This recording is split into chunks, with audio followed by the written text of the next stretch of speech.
como a nossa vida, a ser humano, é muito egocêntrico, porque toda a experiência que a gente obteve, conhecimento que nós adquirimos, e até suas opiniões crescidas, tudo gira em torno do meu ego, seu ego. E a gente compartilha as conversas, as ideias, mas o centro, sua diretriz, é minha vida. Porque eu que passei, minhas experiências e meus conhecimentos e meus entendimentos. E até a gente apela, e até a gente persuade as pessoas para que as pessoas concordassem comigo, ou melhor, a minha opinião.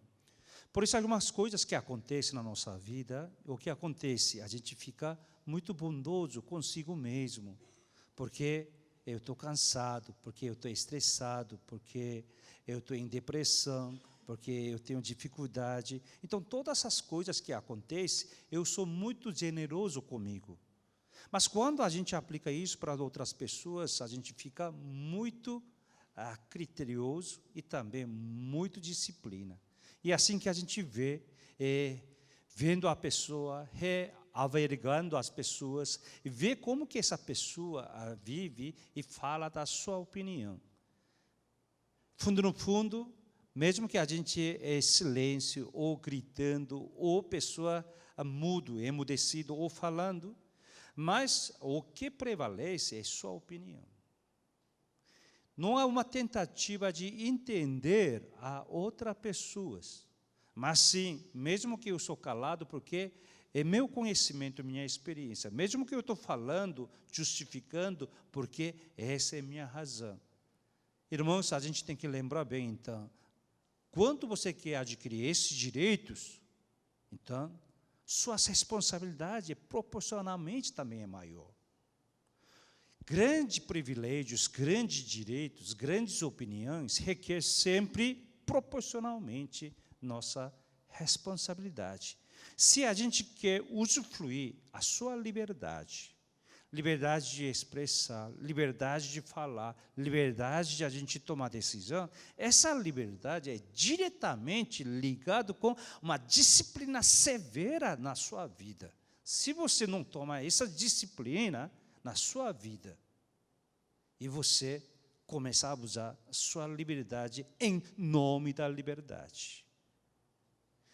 Outras palavras, se nós reconhecemos que o Senhor Jesus Cristo nos salvou da cruz, e nós cremos que Deus, Abba Pai, que abençoa a nossa vida, que realmente Ele não somente perdoou o nosso pecado, mas Ele perdoou o passado, presente e futuro. Então,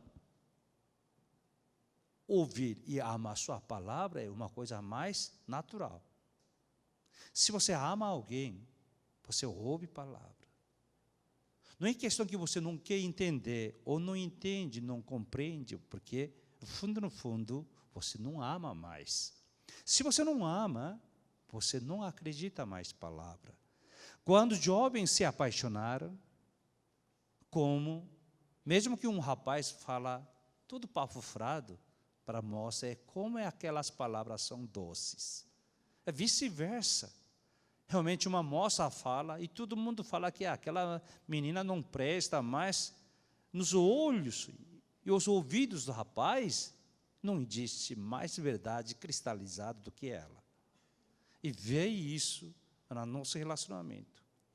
Irmãos, se lembra bem, se nós reconhecemos, graças à bênção de Deus, então a gente tem que agir e reagir proporcionalmente a nossa vida com a palavra do Senhor Jesus Cristo.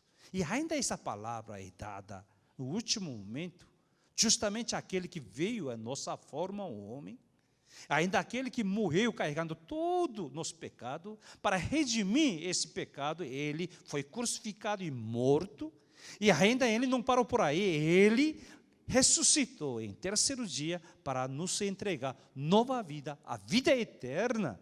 Então, seu ultimato, seu último pedido da sua palavra é obviamente aceitável, ou melhor, não aceitar que é esquisita. E assim nós hoje compartilharemos essa palavra de Deus, que nós conhecemos muito bem. Então, esse ultimato de Deus, ou grande comissão de Deus, esse último capítulo de Mateus 28, começa o versículo 16, que eu escolhi. Vamos ler essa palavra, versículo 16, todos juntos já. Seguiram os 11 discípulos para a Galileia, para o monte. Muito bem. Seguiram os 11. Espera aí, não era 12? Foram 12, mas agora é 11.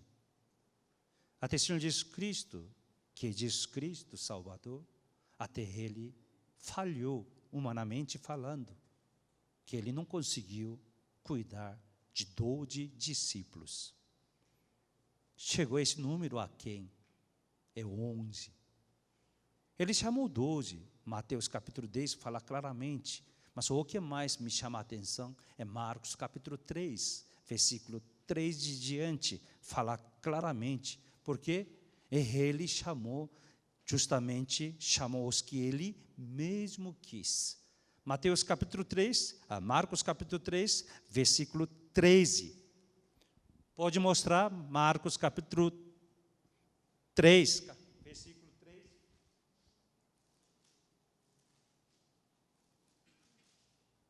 Está escrita a palavra de Deus assim: depois subiu ao monte e chamou os que ele mesmo quis. O Senhor mesmo quis, não é qualquer pessoa não. O Senhor mesmo quis. E ainda porque ele chamou, justamente ele mesmo chamou com seu querer, vieram para junto dele. Então designou 12 para estarem com ele, para os enviar a pregar e a exercer a autoridade de expelir demônios. E deu essa autoridade da palavra, deu essa responsabilidade de anunciar, proclamar o evangelho, e deu o poder de expelir demônios. Deu tudo isso, justamente essas pessoas que o Senhor quis chamar. Mas, mesmo que ele quis chamar, um deles era traidor. Não era pessoa dele. Mas não é Jesus. Não é Jesus que sabe todas as coisas. Não é qualquer pessoa, é Jesus Cristo. Como ele falha, um erro fatal. E ele ainda chamou 12 que ele queria mesmo. Essas pessoas, inclusive Judas Iscariote, justamente essa pessoa, ele que queria. Senhor Jesus Cristo. Mas agora é 11. Às vezes, quando eu faço discipulado, quando eu tenho liderança da igreja, eu mesmo pergunto, um dia, esse 12 vai ser 11, 10, 9, 8. Mas, isso tem que continuar. O Senhor Jesus chama, ainda esse 11. Sim, ele tinha 70 discípulos que enviou para a missão. Sim, ele compartilhava pão e peixe com 4.000, 5.000 pessoas. Mas sempre ele voltou para esses 12 seus discípulos. E agora não é mais 12, é o 11. Interessante, esse versículo começa no final. Seguiram os 11 discípulos. Para a Galileia, sim, Galileia, onde Jesus Cristo começou seu ministério. Não é uma grande cidade. Eles começaram muito pequeno. E a gente também começou muito pequena. Sim, mudando vários locais. E Jesus Cristo chama justamente Jesus Cristo ressurreto. Não é qualquer Jesus Cristo, aquele que veio de acordo com o plano da salvação. E ele cumpriu toda essa salvação. Não somente veio aqui na terra a encarnação, mas aquele que viveu condição humana toda. E ainda ele pegou nosso pecado, redimiu tudo na cruz, e ele sofreu, morreu, e assim que ele ressuscitou, justamente esse Rei dos Reis, único Salvador, Filho de Deus, aquele Salvador, ressuscito, ele voltou para onde? Ele voltou para Galileia. Não é palácio, não é grandes lugares, mesmo onde ele começou seu ministério. E ainda ele chamou um monte que ele lhes designara. Monte, lembramos monte. Sermão do Monte, onde Jesus Cristo ensinava seus discípulos, multidões. Monte onde ele orava a Deus.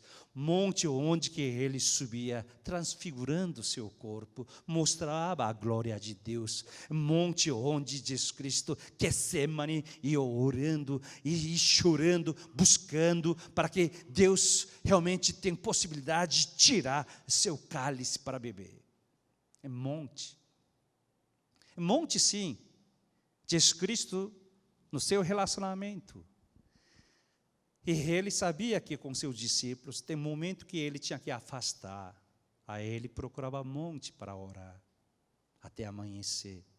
Esses dias eu estou aprendendo muitas coisas com a liderança da igreja, a própria família, todo amigo, membros, igual aquecedor no inverno.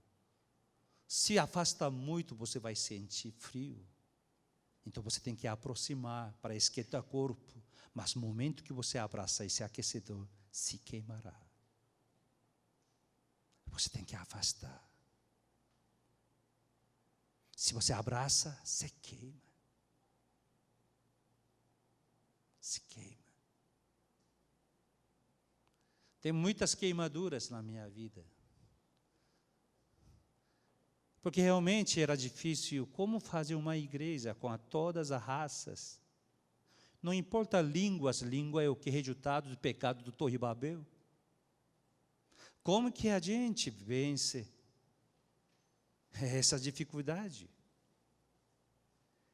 E o povo crescia cada vez mais. Crianças, jovens, adultos, tá? Já 30 anos, 40 anos e 50 anos. Tem suas próprias opiniões, tem seu próprio discernimento. Mas o problema é que isso até atropela a obediência diante de Deus. E humildade diante de Deus também a gente joga fora em nome da sua liberdade. Então, alguma coisa errada, isso pode ser grupo de hippie, pode ser grupo de zen, pode ser grupo de yoga, pode ser seguidores do Dalai Lama, pode ser pacificadores, sim. Mas ser discípulo do Senhor Jesus Cristo, custe o que custar, diminua o número, mas o Senhor continuará seu ministério.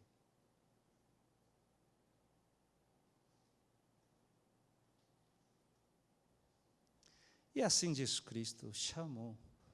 Seguiram onde? Mesmo local Galileia, é aquele monte que ele ensinava também, ele ficava sozinho para rogar a Deus. Sim, irmãos, toma cuidado. Se você ama alguém, se você aperta muito, se queima, pessoal. Tem que manter a distância. Isso não vale somente traseiro de ônibus, busão, mas a nossa vida também, é que todo tipo de relacionamento íntimo é aquecedor, é brasa viva, que tem que ter certa distância, que aquecerá seu ambiente, confortável. Mas no momento que você abraça, se queimará. Aí se você afasta de muito, aí qual é a razão de existir aquecedor? Vai sentir frio de novo. Então você tem que manter. Esse monte era assim para o Senhor Jesus Cristo, onde ele tinha que sair do mundo. Para não sair do mundo, que ele procurava e buscava locais de silêncio, onde ele rogava a Deus. É esse lugar que ele chama, até na sua ressurreição, da última palavra, o último pedido. Ele deu. Então, irmãos, nada mais, o que ele está fazendo? 11 discípulos, Galileia, e montes que foi designado. O que significa isso? Isso é nada mais nossa primeira frase de estudo, que o Senhor dá outra vez nossa oportunidade para obedecer. Irmãos, a coisa mais importante na nossa vida é obedecer. Pessoas sabem o que significa a Igreja Água Viva, que eu usei H2O, viva. Agora é difícil alguma coisa a gente escrever H2O, porque eu entrei no site, todo mundo usa H2O. Sabe, né? Tem refrigerante H2OH. Antes de inventar isso, já tinha H2O Viva. Lembra, pessoal? Mas a igreja Água Viva, a família Água Viva, conhece, reconhece, entende bem o que significa H2O. H, H e O, não é assim? H é o quê? Primeira letra de humildade diante de Deus. Segunda H é humildade diante dos homens. E O é obediência absoluta. Obediência. Com isso que nós levantamos essa igreja. Como que essa mistura de raças, mistura de origens, mistura de cultura, mistura de status quo, essa mistura das culturas, como isso é possível adorar o único Deus em um único Espírito Santo para adorar o único Criador? Isso que era a nossa luta. Irmãos, aí esse Senhor Jesus Cristo, Ele dando outra vez essa oportunidade. Uma oportunidade, já imaginou? Se for a gente, ressurreto, a gente ia procurar quem? Pelo menos Pôncio Pilato, né? Pensa que eu estou morto, rapaz. E 2, 3 horas da manhã, bater a porta de aqueles sumos sacerdotes. Ananias, assim, imagina a cara assustada. Pensa que eu estou morto, não é assim? De jeito nenhum, o Senhor não desperdiçou seu tempo com essas coisas, vingar ou revanche, mas sim, Ele procurou, sim, seus discípulos, mesmo que foi recolhidos. Eles tinham medo, muito medo na sua vida. Então, Ele chama, mesmo a montanha que é onde eles costumavam te encontrar e compartilhar a palavra. Então, irmãos, esse ultimato não é pesadelo e nada mais. Senhor Jesus Cristo abrindo uma oportunidade outra vez para que a gente possa obedecer diante da sua grande comissão. Irmãos, mas versículo 17, o que a gente desafia. Somente Jesus Cristo não chamou onde? Para Galileia, para monte, mas versículo 17. Vamos ler todo mundo junto já? E quando ouviram, o adoraram, mas alguns duvidaram. Tinha ondes, até entre ondes, não era completo.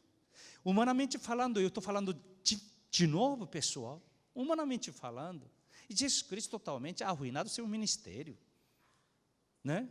Que ainda um é traidor, ainda onde, e vendo Jesus Cristo, seu Senhor, morto e ressuscitado, e alguns adoram, e outros também adoram, todo mundo está adorando, está fingindo que está adorando, mas, e alguns estão duvidando. Irmãos, o que é obediência? Pessoas pensam assim, o que é obediência? Pessoas pensam que obediência, a oposição, palavra aqui realmente contraste da obediência, a pessoa acha que é desobediência. Não é. A palavra que realmente é contra, totalmente palavra que ataca a obediência é dúvida. Duvidar. Você tem dúvida. Você não obedece porque você quer desobedecer. Não é isso. Você não obedece porque tem dúvida na sua vida. Dúvida que surgiu por causa do medo. Irmãos, realmente nesse mundo dá medo. Dá muito medo. Imagina, irmãos, última reportagem, nosso Brasil, últimos 10 anos, até 2002, começando desde 2002 até 2012, pessoal, no Brasil, morreram, assassinaram mais de 500 mil habitantes brasileiros, de algum tipo de arma, que foram mortos. Onde se viu? Eu calculei, pessoal, 50 mil por ano, pessoal. Eu dividi isso para 365 dias, saiu 137 pessoas. Não precisa calcular, não, eu já fiz. Todo dia no Brasil, há algum canto, morre 130 pessoas, mais de 130 pessoas estão morrendo. Saiu notícia, uma dúzia, 2 dúzias, mas se você coloca todos os lugares, todos os dias, sem tirar um dia, Essa terra que a gente vive se chama amada pátria idolatra Brasil. E aqui? Mais de 137 pessoas, todo mundo morrendo de alguma forma de droga, sequestro e assassino, rápido. Alguma coisa está acontecendo. E ainda essa brincadeira de mensalão, ainda pode tomar, ainda quem quer fazer. Irmãos, não precisa ser político ver essas coisas. O que está acontecendo? Isso dá medo para o povo. Medo. Interessante, um colunista americano famoso que recebe, eu estava lendo um artigo, que ele recebe e-mail, carta, mais ou menos 10 mil e-mails, ou cartas por mês sobre aconselhamento. Aí ele falou, maior assunto número 1 é medo, sobre medo. Eu estava conversando com um pastor muito famoso lá na Coreia, ele é famoso por causa de ministério com jovens. Sua igreja tem muitos universitários e recém-formados, uma igreja muito famosa por causa disso. E ele, falando que, ele disse também para mim que é o maior problema dos jovens é medo. Medo de como entrar à faculdade. Que faculdade que tem que entrar? Que curso que tem que fazer? Se estudando, será que eu vou formar mesmo? Será que dá tempo? Será que eu vou conseguir formar? Se formar, será que eu vou ganhar? Eu vou achar um lugar para trabalhar? E onde, que tipo de profissão que eu vou exercer? Será que eu vou ser contratado? Será que eu vou ter sucesso na vida, no meu ramo? Só isso dá medo, todo medo. Os discípulos tinha medo, por isso se abalaram, por isso se duvidaram. Será que vale a pena apostar toda a nossa vida esse Jesus ressurreto? Porque ele morreu assim, como criminoso, tão simples. Sim, ele diz que ressuscitou, está na frente, adorando esse Senhor Jesus Cristo, mas dá para acreditar mesmo? Então, Senhor, vê, dá essa última oportunidade, e vendo nossa alma abalada, essa é a segunda frase que a gente está estudando. É assim que, Senhor, vê a minha alma, que está balançada diante da última ordem. Vou ou não vou? Não é questão que a gente vai ou não vai. Missão. Irmãos, sabe uma coisa?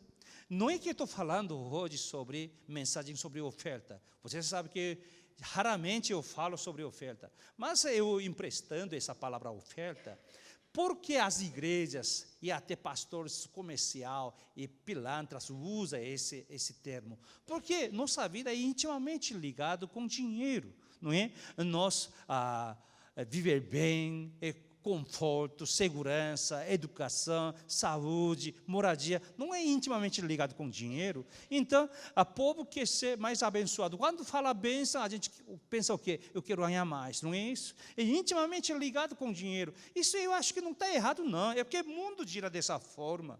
Então, as pessoas pensam dessa forma. É que realmente você comprova seu amor, você comprova muitas coisas com dinheiro. Tem razão. Mas não é que é o dinheiro que resolve tudo isso, mas resolve muitas coisas. Por isso, a pessoa se especula esse material dinheiro. Mas saiba uma coisa, aqui tem, na verdade, tem fundo no fundo tem uma verdade. Se você ama o Senhor, se você realmente serve a igreja, você faz dízimo. Não é que você não tem dinheiro, por isso você não faz. Não é isso, não. Você está duvidando da igreja do Senhor. Por causa dos pastores que realmente é vigarista, igrejas mercenárias. Você vê essas coisas, então você pensa assim, onde que essas pessoas vão usar essas ofertas? Aí começou a duvidar as coisas. Mas intimamente, se você realmente ama o Senhor, ama a sua igreja, ama o ministério, a missão, fazer dízimo é coisa mais natural. Fazer oferta, gratidão, fazer oferta, missão, é coisa mais óbvia. Não é, pessoal?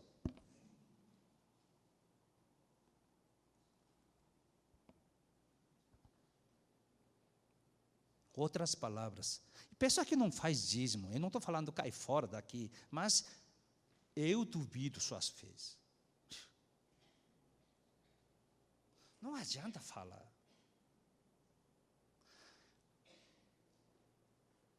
Essa palavra obediência realmente sempre tem que ver com a dúvida. Se você tem dúvida, não dá para obedecer. Para a nossa igreja só tem missão, pessoal. Tem 2 tipos de missão na nossa igreja: enviar alguém ou ser enviado. Amém? Não é que a pessoa está sendo enviada porque está sobrando tempo. Porque não está indo porque não tem emprego. Não é pessoa bem assim, regalado, relaxado. Geralmente Deus chama pessoas mais ocupadas. Deus entrega talento àquele que lucrou 5 talentos, dá para ele.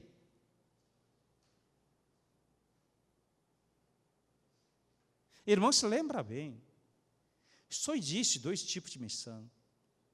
Como Galileia a gente tem que voltar, nossa igreja começou a fazer missão fechando a porta da igreja. Por quê? Fazer missão de 3 semanas, 4 semanas, número de membros é 30, 40 pessoas, todo mundo foram para a missão, quem que vai cuidar da igreja? Só Holy Espírito Santo, né? Espírito Santo. A gente lacrava e ia para a missão. Assim que começou a igreja Água Viva. Agora não, um grupo vai e a maioria fica. Aleluia, graças a Deus. Continua culto, todas as coisas. Irmãos, não é somente oferta, não é somente dízimo, gratidão, tem que fazer dízimo da sua vida também. Quando me tornei pastor, algumas coisas que eu desisti com a boa vontade, porque sem essa não dá. Primeiro, acordar qualquer horário. Eu nunca reclamo, tem que levantar 3 horas da manhã, porque tem que levantar 1 hora da manhã. Não dá, porque pastor não sabe, qualquer hora tem que levantar. Tem que levantar, isso faz parte da vida pastoral. Como médico fazendo plantão, vai reclamar? Não dá. Porque você está doendo seu corpo, barriga, tal, 2 horas da manhã. Não pode ser 8 horas da manhã? Você vai reclamar assim? Não dá, pessoal. Isso não há palavra. Então, dormir qualquer hora, levantar qualquer hora, para mim isso já é resolvido. Se você me acorda 3 horas da manhã, não faz mal, mas tem que ter boa causa. Não faz mal. Eu também vou acordar vocês. Aqueles que se inscreveram no discipulado, pode esperar. Tá? Eu vou testar. Irmãos, outra coisa que também eu resolvi, dinheiro. Dinheiro precisa, tá? Conforto, tudo, mas eu não pensei em acumular dinheiro. Para mim, só gastarei, já falta. Então, eu nunca pensa em minha posse, em nome de alguma coisa, minha propriedade, alguma coisa em meu nome. Não tem. Eu só tenho em meu nome uma coisa, as igrejas do Senhor. Já imagina se eu vender a igreja, vai ser mercenário, né? Ainda para vender também tem que assinar junto com o conselho da igreja. Irmãos, há algumas coisas que eu renunciei na minha vida. Mas com todo prazer, uma coisa que eu agradeci a Deus era a obediência. Porque eu fui também trabalhador, eu sou empregado numa empresa que trabalhava. Durante minha primeira experiência, eu trabalhava uma indústria pesca, quase 2 anos que eu escrevia diário, todo dia. Lá, muita parte eu escrevia assim, como eu obedecia às pessoas, para meus superiores. Meu apelido era Yes Man, porque eu nunca respondi não na minha vida. Sabe o que eu respondia? Eu sempre, sim, faz isso, sim, mas tem coisa que é impossível que a pessoa pede. Sabe o que eu respondia? Senhor, isso é muito difícil, mas eu vou tentar. Depois eu falo, Senhor. Quando é impossível, eu falava assim. Aí eu me arrependi muito, escrevendo esse diário, Senhor, como eu servia ao Senhor. Estava toda desculpa de saúde, desculpa de tempo, dinheiro, desculpa de até, toda essa nomenclatura de novidade, eu usava para a gente se racionalizar e justificar. Mas lá na empresa, como eu trabalhava para ter essa promoção, ganhar uma coisa a mais, para ter reconhecimento. Aí me tornei pastor. Para mim só disse sim para o Senhor também. Senhor, eu vou. Aí eu falo, Senhor, isso é muito difícil, mas também vou. Porque é assim que eu falava para outras pessoas. E para que meu Senhor não? Isso que aprendi. Irmãos, e outro é entregar dízimo da minha vida.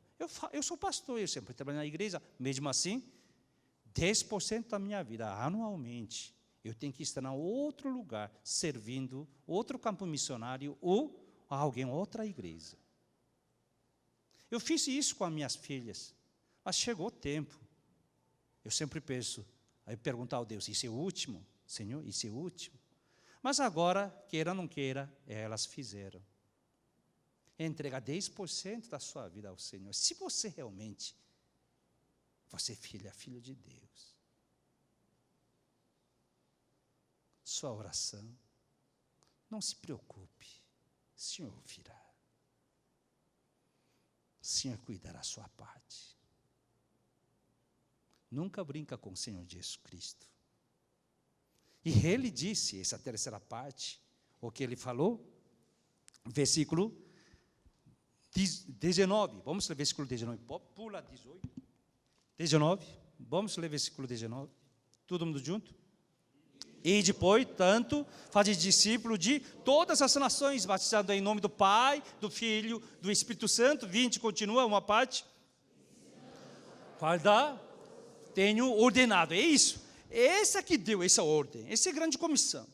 Qual é a grande comissão do Senhor? Que começa versículo 19. Ide, portanto, fazer discípulos de todas as nações, né? Todos os povos, e batizando em nome do Pai, do Filho, do Espírito Santo, e ensinando-os a guardar todas as coisas que você tenho ordenado. É isso que deu.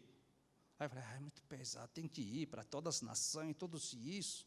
Fazer discipulado, batizar tem que levantar a igreja, não é assim? Ele leva para um processo, você não pode batizar na hora, não é aquela época de deserto, e agora não, a gente tem que preparar a pessoa, compartilhar a palavra, leva tempo, a gente tem que fazer isso. Ide, esse é imperativo, por favor, você poderia ir, está escrito assim? Então escreva, você apaga essa palavra e escreve, por favor, se pudesse. Escreve assim, aqui não tem escrito, ide, acabou, ide. Sem discussão. Por isso eu falei, na nossa igreja só tem 2 tipos de missão. Enviar alguém ou ser enviado. Ide, portanto, fazer discípulos de todas as nações, batizando em nome do Pai, do Filho e do Espírito Santo. Para quê? Para ensinar essas pessoas. Não somente ensinar, e guardar o que já foi ordenado, o que já o Senhor me ensinou, o que eu já aprendi. Mas espera aí, mas isso não é pesadelo? Não, porque, olha agora, volta para o versículo 18. Como se fosse isso hambúrguer, tem um carne lá, só que 2 pães realmente cobrindo, né? Como se fosse assim, versículo 18, vamos ler todo mundo junto?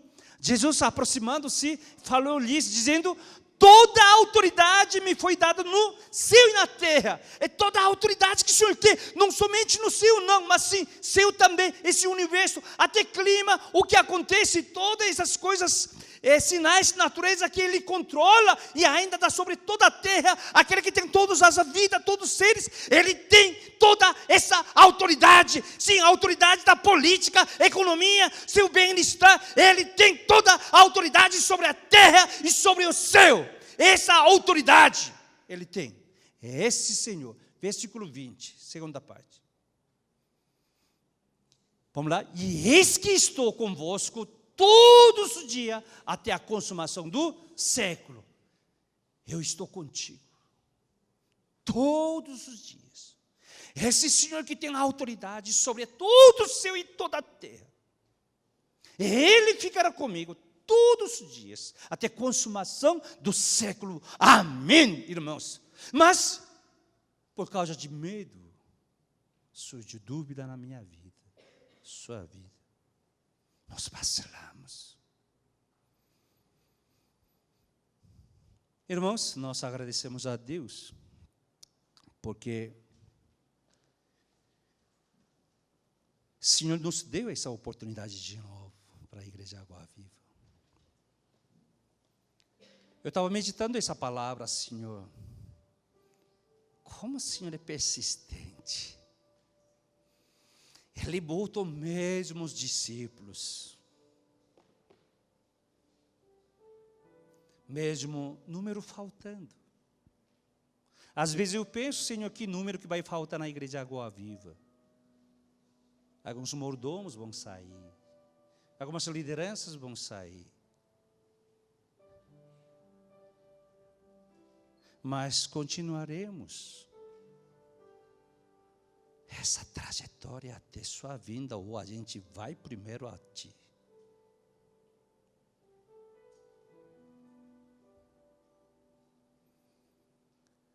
Como o mundo quer decifrar e compreender egocentricamente,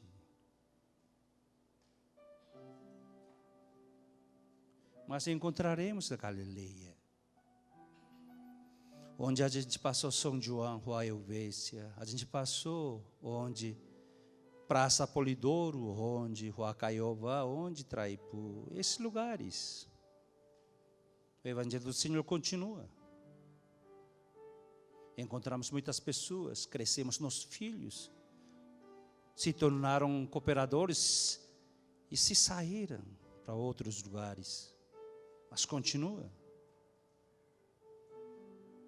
Sim, naquele monte, mesmo ensinamento, discipulado, sim, missões. Sim, faremos cal. Nesse ano tem cal, pessoal. Treinamento discipulado para pastores. Mais ou menos 200 a 250 pastores vindo de 26 estados diferentes. Com recurso, sem recurso, faz. Vocês acreditam? Olha para mim. Eu faço, pessoal.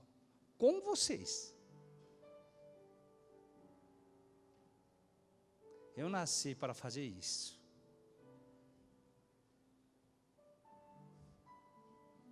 Eu não sou super-homem. Eu não sou pastor santo. Eu sou pastor ordinário. Como um homem ordinário. Mas esse desafio que Deus colocou, eu tento cumprir. Com lágrimas, ou feridas, sorrisos, alegrias, continuo. Afinal de contas, eu não quis ser pastor, é Ele que quis. Mas quando eu comecei a entender um pouco, tudo isso era bênção para mim. Essa missão, esse ultimato de Deus, e ide, portanto, fazer discípulos de todas as nações, batizando em nome do Pai, do Filho e do Espírito Santo, ensinando vós para guardar, e o que eu tenho vos ordenado, tudo isso é o quê? Nada mais aquele que possui toda a autoridade do céu e a terra, aquele que sempre estará comigo, até os últimos dias, até a consumação do século. Esse Deus me dá. O que significa isso? Assim, Ele que remova meu medo. Ele que me tira a depressão espiritual. Quando eu cumprindo e obedecendo Ele. Outra vez. Errei, outra vez. De novo, sim, outra vez. Ainda eu respiro. Ainda não sou morto. Não desista, pessoal. Ainda não terminou. Continua.